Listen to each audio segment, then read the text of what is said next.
کہا بھی سب نے کہا،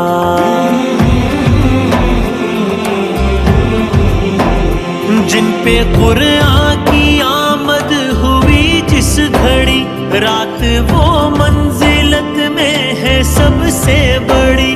بولے جبریل سنیے یہ ہے باخدا، رب کی آیت کا نزول، اللہ اللہ، دل میں چاہتے رسول، اللہ اللہ،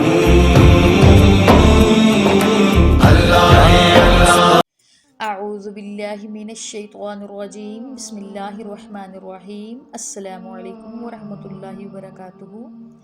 اللہ کے پاک اور بابرکت نام کے ساتھ ہم اپنی کلاس کا آغاز کرنے جا رہے ہیں، جو بے انتہا مہربان اور نہایت رحم فرمانے والا ہے۔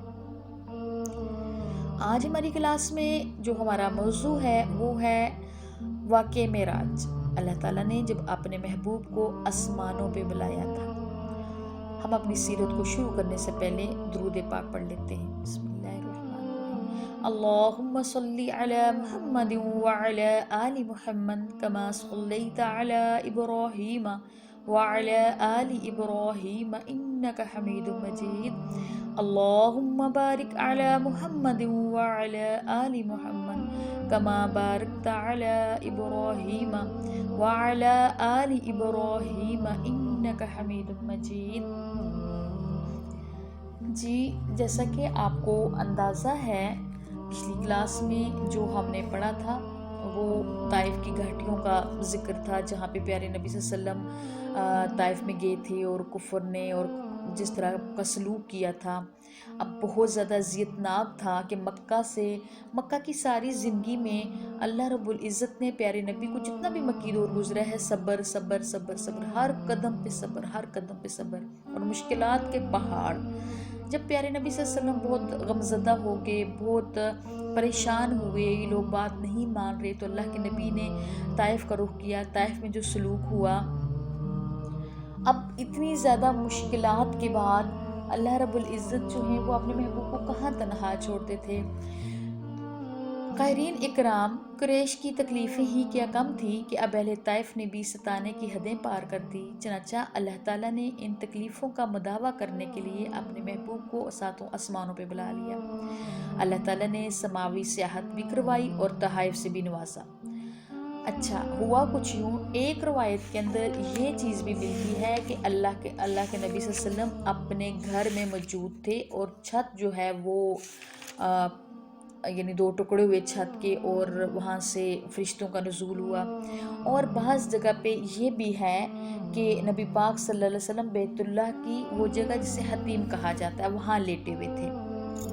ٹھیک ہے، واقعہ معراج سے پہلے اپنے ذہن کو ہم کلیئر کرتے چلے جائیں کہ یہ واقعہ جو معراج کا ہے یہ کوئی خواب میں نہیں آیا، یہ حقیقت میں ہوا ہے، یعنی جسمانی طور پہ اللہ رب العزت نے پیارے محبوب کو آسمان پہ بلایا تھا۔ ٹھیک ہے، جن لوگوں کا یہ ہے کہ انہوں نے خواب دیکھا، اگر خواب دیکھا تو خواب تو کوئی بھی دیکھ سکتا ہے، پھر کفر کی اتنی وہ تکلیف کیوں ہو رہی تھی، اہل کفار کیوں اتنے ہو رہے تھے، وہ خواب کے بارے میں تو وہ بھی کہہ سکتے تھے، ہاں خواب تو کسی کو بھی آ سکتا ہے، لیکن وہ مشتغل اس وجہ سے ہوئے تھے کہ ان کو پتہ تھا کہ اللہ کے نبی جسمانی طور پہ وہاں گئے ہیں۔ سب سے پہلے مفسرین اور بہت سے مختلف سیرت نگار جو ہیں وہ معراج جو ہے وہ معراج سے بیت المقدس تک، یعنی مسجد حرام سے بیت المقدس تک کا جو سفر ہے اس کو اسرا کہا گیا ہے۔ ٹھیک ہے، اور جو آسمانی سفر ہے اس کو معراج کہا گیا ہے۔ ٹھیک ہے، سب سے پہلے تو یہ بات۔ دوسری بات، واقعہ کچھ یوں بیان ہوا ہے کہ نبی پاک صلی اللہ علیہ وآلہ وسلم بیان فرماتے ہیں کہ بیت اللہ کی وہ جگہ جسے حتیم کہا جاتا ہے، اسے الحجر بھی کہا جاتا ہے، میں وہاں لیٹا ہوا تھا کہ آنے والا جبرائیل میرے پاس آیا، اس نے یہاں سے یعنی اپنے نبی پاک صلی اللہ علیہ وسلم کی یہ جو ابری ہوئی ہڈی ہے نا گلے کی، یہاں سے لے کے اور نیچے جو لائن ہوتی ہے بالوں کی لائن جہاں ختم ہوتی ہے وہاں تک سینہ مبارک کو چیر دیا اور میرے دل کو باہر نکال لیا، اور ان کے پاس سونے کا ایک رکابی ایک پیالہ تھا جو ایمان سے بھرا ہوا تھا۔ جبرائیل امین نے میرے دل کو اس میں ڈالا، اس کو دھویا، پھر اس دل کو اسی جگہ پہ رکھا اور سینے کو بالکل اسی طرح کا سی دیا، یعنی اس طرح کر دیا جیسے پہلے تھا۔ پھر ایک جانور پیش کیا گیا جو خچر سے ذرا کم اور گدھے سے ذرا بڑا تھا اور اس کا رنگ سفید تھا۔ حضرت انس بیان فرماتے ہیں کہ آپ صلی اللہ علیہ وسلم نے مزید بتایا کہ براق لایا گیا یہ ایسا جانور تھا جو بہت زیادہ سفید تھا، گدھے سے ذرا لمبا اور خچر سے کم تھا۔ جہاں اس کی نگاہ پڑتی وہاں وہ اپنا قدم رکھتا، یعنی رفتار تصور سے بالا تر تھی۔ میں اس براق پر سوار ہو گیا اور بیت المقدس پہنچ گیا۔ میں نے اسے بیت المقدس کے دروازے پر واقع ایک حلقے کے کنڈے سے باندھ دیا۔ اب میں وہاں داخل ہو گیا، وہاں میں نے 2 رکعت نماز ادا کی، پھر میں یہاں سے نکلا۔ جبرائیل امین شراب اور دودھ کے جام لے کر میرے پاس آئے۔ میں نے دودھ کا جام جو تھا وہ پسند کیا۔ اس پر جبرائیل امین نے کہا آپ نے فطرت اسلام کو پسند کیا۔ آپ کو ایک اور بات بتاتی چلوں کہ بیت المقدس کی جو مسجد ہے اس میں اللہ کے رسول نے تمام انبیاء کی امامت کروائی، جہاں سے آپ کو امام الانبیاء کا لقب ملا۔ اب نبی پاک نے وہ جو امامت کروائی انبیاء کی، اب وہ آسمان دنیا سے لائے گئے تھے یا نبی کبھی، اب اس میں جتنے بھی کوئی سوال کرے وہ غلط ہوں گے۔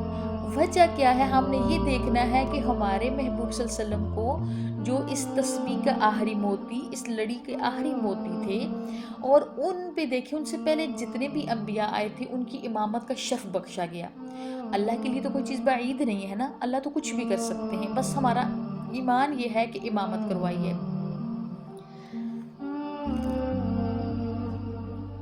اب نبی پاک صلی اللہ علیہ وسلم وہاں سے جب مسجد حرام سے بیت المقدس، یعنی یہ جو سیر ہوا، اس کو قرآن پاک میں یوں بیان کیا گیا ہے، بسم اللہ الرحمن الرحیم، سبحان الذی اسری بعبدہ لیلا من المسجد الحرام الی المسجد الاقصی الذی بارکنا حولہ۔ پاک ہے وہ ذات جس نے راتوں رات اپنے بندے کو مسجد حرام سے لے کر مسجد اقصی تک کی سیر کروائی، جس کے ارد گرد کو ہم نے برکت دے رکھی ہے تاکہ ہم اپنے بندے کو اپنی بعض نشانیاں دکھائیں۔ بلا شبہ اللہ سننے والا بھی ہے اور اللہ دیکھنے والا بھی ہے۔ اب براق کی اگلی پرواز آسمان کے بعد آسمان پہ تھی۔ رب العالمین کے خصوصی مہمان سرور کائنات دو جہاں اپنے اگلے سفر کا واقعہ اس طرح بیان کرتے ہیں کہ مجھے براق پر سوار کر دیا گیا اور جبرائیل امین مجھے لے کر ماہو پرواز ہوئے۔ جب ہم آسمان دنیا پر آئے تو جبرائیل امین نے دروازہ کھولنے کو کہا۔ وہاں دروازے پر دربان نے جبرائیل امین اس کے درمیان جو مکالمہ ہوا وہ کچھ یوں تھا۔ دربان نے پوچھا کون؟ جبرائیل امین نے کہا جبرائیل۔ دربان نے پھر پوچھا آپ کے ساتھ کون ہے؟ جبرائیل امین نے کہا محمد رسول اللہ صلی اللہ علیہ وسلم۔ دربان نے کہا کہ انہیں مدعو کیا گیا ہے، یعنی ان کو بلایا گیا ہے؟ جبرائیل امین نے کہا جی۔ دربان نے پھر کہا خوش آمدید، کیا بات ہے؟ جن کو لایا گیا اور وہ تشریف لائے۔ پھر دروازہ کھولا گیا۔ جب میں آسمان دنیا میں کی جانے والے استقبال وغیرہ سے فارغ ہوا تو کیا دیکھتا ہوں وہاں آدم علیہ السلام موجود ہیں۔ جبرائیل امین نے مجھے بتایا یہ آپ کے باپ آدم علیہ السلام ہیں، ان کو سلام کیجیے۔ میں نے ان کی خدمت میں سلام عرض کیا، انہوں نے سلام کا جواب دیا اور کہا نیک بیٹے اور نیک نبی کو خوش آمدید۔ اب یہ جو پہلا مکالمہ ہے نا، کون ہے؟ جبرائیل، ساتھ کون ہے؟ نبی پاک صلی اللہ علیہ وسلم، کیا بلایا گیا ہے؟ جی ہاں، خوش آمدید اور آنا مبارک، یعنی یہ سلسلہ جو ہے وہ اب 7ویں آسمان تک جا رہا ہے۔ میں مختصر کرنے کے لیے آپ کو صرف یہ بتاؤں گی کہ پہلے آسمان پہ ان کو کون ملا، دوسرے پہ کون ملا، لیکن یہ مکالمہ پہلے آسمان سے لے کے 7ویں آسمان تک سیم چل رہا ہے، ٹھیک ہے۔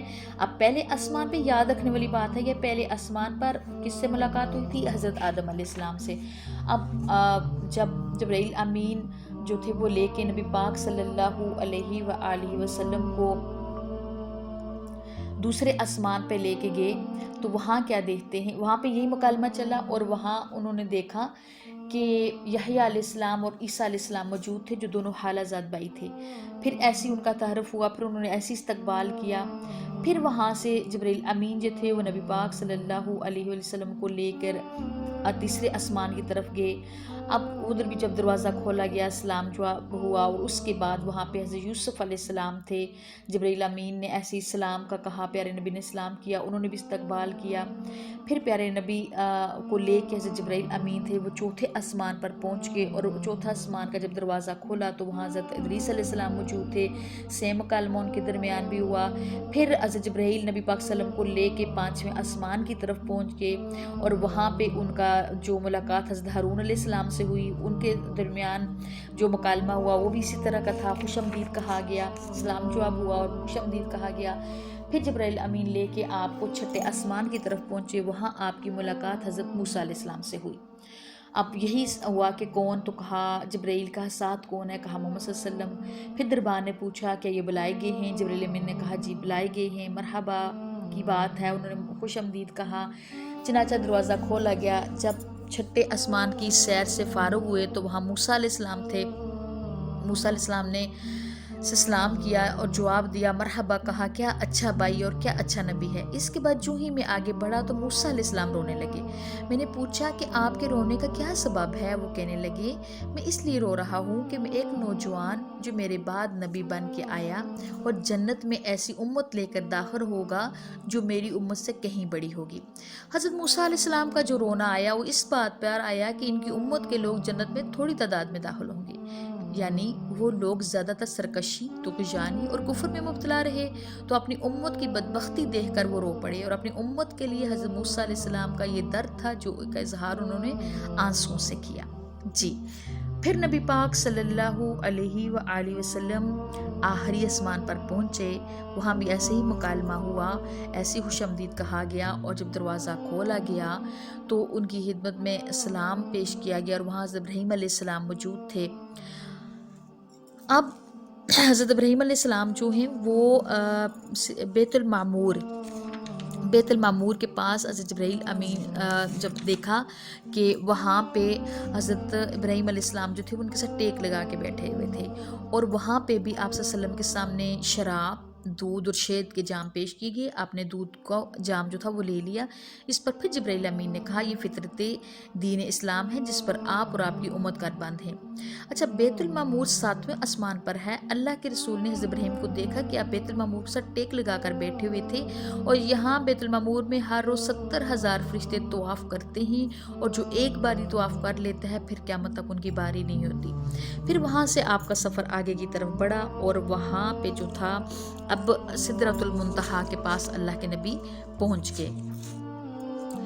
حضرت انس بن مالک سے مروی ہے کہ رسول پاک صلی اللہ علیہ وسلم نے فرمایا، 7ویں آسمان کے بعد پھر مجھے سدرۃ المنتہا کی جانب بلند کر کے اس کے قریب کر دیا گیا۔ میں کیا دیکھتا ہوں کہ اس درخت کے پھل ہجر یعنی شہر کے مٹکوں کے جیسے ہیں، اور ان کے پتے ہاتھیوں کے کانوں جیسے ہیں، اور یہی سدرۃ المنتہا ہے۔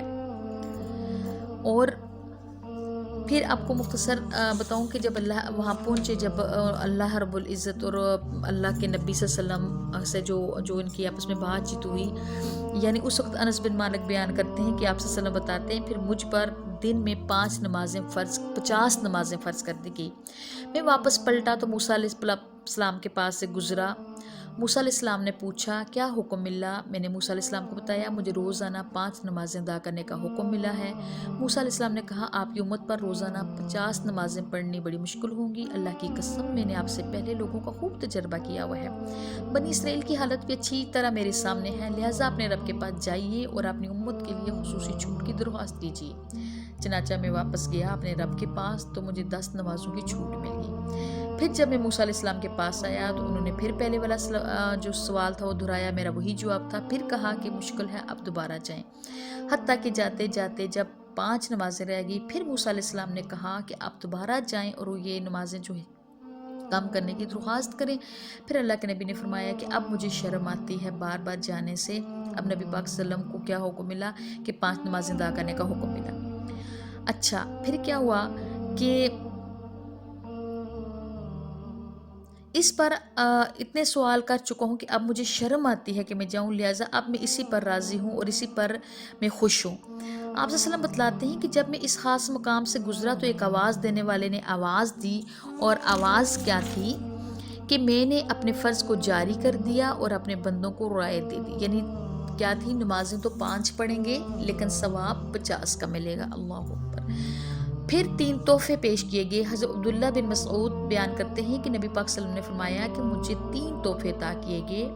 پہلے نمبر پہ نماز، 5 نمازیں، دوسری نمبر پہ سورہ بقرہ کی آخری 2 آیات، یعنی یہ جو رکوع بن جاتا ہے تقریباً، للہ ما فی السماوات، یہ اللہ کے عرش کے خزانوں میں سے ایک خزانہ ہے۔ تیسرے نمبر پہ اللہ تعالیٰ نے رسول پاک صلی اللہ علیہ وسلم کی امت میں سے اس شخص کے تمام گناہوں کو بخش دیا جس نے اللہ کے ساتھ کسی کو شرک نہیں کیا، یعنی اللہ کے ساتھ جو شریک ٹھہرائے گا نا، اس کے علاوہ اللہ تعالیٰ تمام جو گناہ ہوں گے وہ بخش دے گا، لیکن شرک کو اللہ رب العزت نہیں بخشے گا۔ ٹھیک ہے۔ پھر اللہ کے نبی جب واپس آئے اور جب یہ بات آ کے اللہ کے نبی نے بتائی، اور پھر کیا ہوا، قریش نے طرح طرح کے وہ کافروں نے سوال کرنے شروع کر دیے کہ یہ ایسا۔ اچھا، اس سے پہلے میں آپ کو یہ بتاتی چلوں، صحیح مسلم میں ابن عباس بیان کرتے ہیں کہ جبرائیل امین رسول پاک صلی اللہ علیہ وسلم کے پاس تشریف فرما تھی کہ جبرائیل نے اپنے اوپر کی طرف ایک آواز سنی اور انہوں نے اپنا سر اوپر اٹھایا اور فرمایا یہ آسمان کا دروازہ ہے جو آج ہی کھلا ہے، اس سے پہلے کبھی نہیں کھلا، اس دروازے سے ایک فرشتہ اترا ہے۔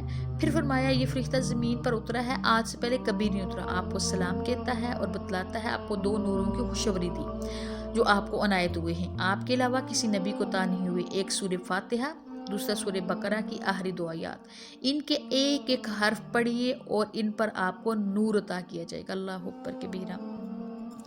اب جب اللہ کے نبی نے یہ واقعہ جو تھا وہ صبح اٹھ کر یہ بیان کیا، اب لوگوں کی سمجھ سے بالا تر یہ بات تھی کہ جو انسان فجر کی نماز بھی آ کے مکہ میں ادا کر رہا ہے، عشاء کی نماز بھی انہوں نے مکہ میں ادا کی ہے، اور عشاء اور فجر کے درمیان میں ایک انسان وہ 7 آسمانوں کی بھی سیر کر آیا، اور آگے انشاءاللہ نیکسٹ لیسن میں ہم یہ دیکھیں گے کہ جب معراج پہ گئے تھے تو کیا کیا دیکھا تھا، جنت میں کیا دیکھا تھا اور جہنم میں کیا دیکھا تھا۔ ٹھیک ہے۔ لیکن جب یہ چیز ان کی سمجھ سے بالا تر تھی، انہوں نے آپس میں وہ فتنہ فساد اور مذاق اڑانے کے چکر میں اور سارے لوگوں کو جمع کیا، اور اس میں اللہ کی مرضی کی شامل ہوئی، کچھ ایسے لوگ بھی اس میں شامل ہو گئے جنہوں نے بیت المقدس کو اپنی آنکھوں سے دیکھا ہوا تھا۔ اب یہ بڑا شور کرنے لگے، اور وہیں بھی جبرائیل امین تھے، یتبا، مغیرہ، یہ ابو جہل کے کرندے جتنے بھی تھے، انہوں نے بڑے شور سے یہ باتیں پھیلانی شروع کر دی کہ دیکھا یہ ہو گیا، ہم کہتے نہیں تھے جادوگر ہیں نعوذ باللہ، ہم کہتے نہیں تھے مجنون ہیں نعوذ باللہ، ایسی باتیں کرتے ہیں جو ماننے والی نہیں ہیں۔ اب بھاگتے ہوئے ابوبکر کے پاس گئے، ابوبکر صدیق سے جا کے پوچھا کہ آپ کی سوچ یہ کہتی ہے کہ جو انسان فجر اور عشاء ایک جگہ پڑھتا ہے، اس درمیان میں وہ آسمانوں کی بھی سیر کر آتا ہے، وہ جنت جہنم کی بھی سیر کر آتا ہے، اور وہ بیت المقدس میں بھی چلا جاتا ہے، تو انہوں نے کہا یہ بات کی کس نے؟ کہا رسول اللہ صلی اللہ علیہ وسلم نے، تمہارے ساتھی رسول اللہ صلی اللہ علیہ وسلم نے۔ تو انہوں نے کہا اگر انہوں نے کیے تو ٹھیک کہا ہے، قربان جائیں، ایک بار بھی اشکال ان کے ذہن میں نہیں آیا کہ پوچھ تو لیتا ہوں، ہو سکتا ہے یہ لوگ غلط کہہ رہے ہوں، ہو سکتا ہے نبی پاک نے ایسی کوئی بات نہ کی ہو، لیکن انہوں نے کہا اگر انہوں نے یہ بات کی تو ٹھیک ہی ہے، وہیں پہ ان کو امین کا اور ان کو صدیق کا لقب ملا۔ ٹھیک ہے۔